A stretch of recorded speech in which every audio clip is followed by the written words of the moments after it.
And this line has shifted so much, Will. It has. Ole Miss was favored early. Bet Online's got Georgia as a 2.5 point favorite currently on the road.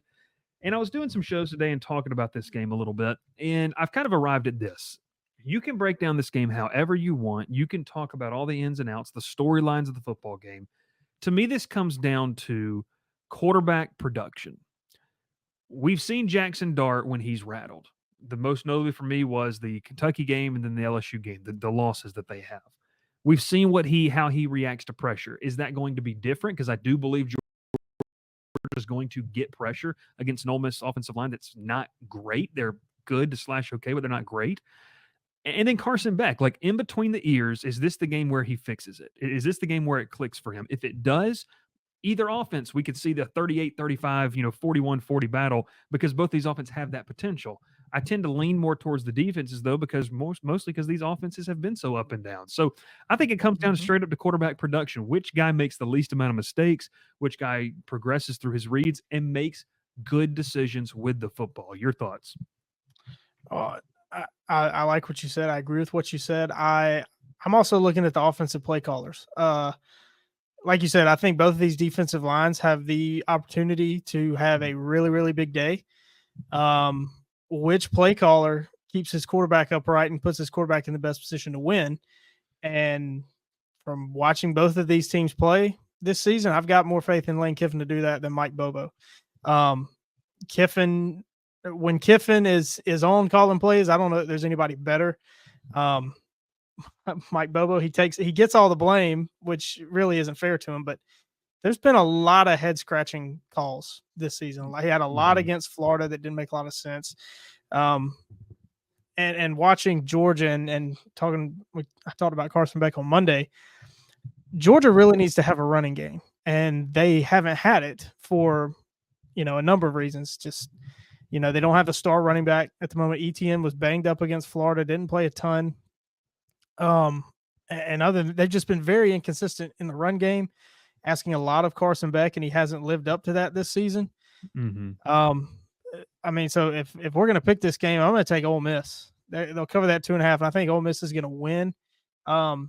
If Ole Miss if their secondary can make plays, we talked on Monday, their front seven is really, really good. There's opportunity for Georgia to attack that secondary through the air. But like you said, can Carson Beck put it together mentally and do it? We know physically he can do it. Can he do it mentally? I've got more trust in Ole Miss at home, and I think Ole Miss can win a tight one here against Georgia. You bring up ETN. SEC availability report was brought out today. He was not even listed on it, which would give you the idea that he is going to go in this game, which does help that case. But I like a lot of what you said. I mean, when I've looked at this Ole Miss team, they've got some great individual talent up front. I mean, you talk about it, you can get enamored by the numbers, enamored by the pressure rate, enamored by the PFF numbers that these guys put up. Georgia's offensive line lost a guy last week. They had to insert Tate Ratledge, which is a nice guy to bring back into the fold for sure, an NFL type of player. I'm concerned about Georgia's offensive line a little bit in this game, both in the run game and the passing game. And I just want to be real here. Like, Georgia doesn't have an elite playmaker at the receiver position. They have a lot of good options. Dylan Bell, Dominic Lovett, Lawson Lucky has been good for them, dealt to a certain extent. They've got weapons.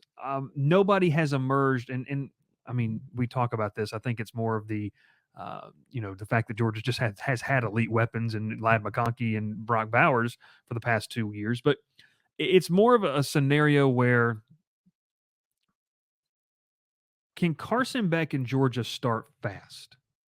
If they don't start fast in this game, if they go and they kind of mess around like they did against Florida and Ole Miss clicks, like this game could get ugly early. And I think that's my big concern. And I'm going to say it here with you. I'm leaning Ole Miss in this game for that very reason. I was reading some stuff and they're like, if you're going to bet this game, don't bet Georgia in the beginning. They start so slow. Live bet They them. do. Like live bet Georgia so that you can, live bet the money line because they'll probably come back and win the game because they start off slow. This just feels like an opportunity. Ole Miss gets to play at home. They're a little bit ticked off. They haven't got a nice home night game. I think this is their opportunity for that crowd to get rocking. It's a smaller SEC stadium, but they can definitely get rowdy and loud. I'm taking Ole Miss to win one close. I also think that you could make a case, Will, and I wouldn't hate it, that Kirby Smart is entering the territory. He's not there of the second you count them out, they come out and win the game, like we did on the road against Texas.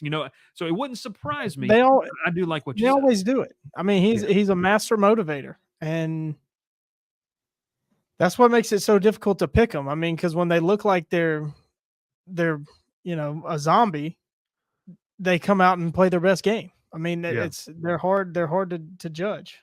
Yeah. I was looking at some of the numbers. If you wanted to bet this game, you can get the over. Would you take the over at 55? How do you feel about that?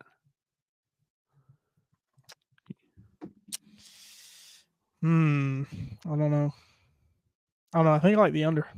I like Ole Miss plus half a point as the first half spread. I just think that this is something, and I kind of mentioned it already. Like, if Georgia starts off slow, if they start off like they did against Florida, you can't afford to do that. You did it against Alabama, and it ultimately was too much for you to overcome. You can't play the round with Ole Miss. Now, here's also the thing, too. I mean, Jackson Dart has been on fire. 826 yards and 7 touchdowns the last 2 games.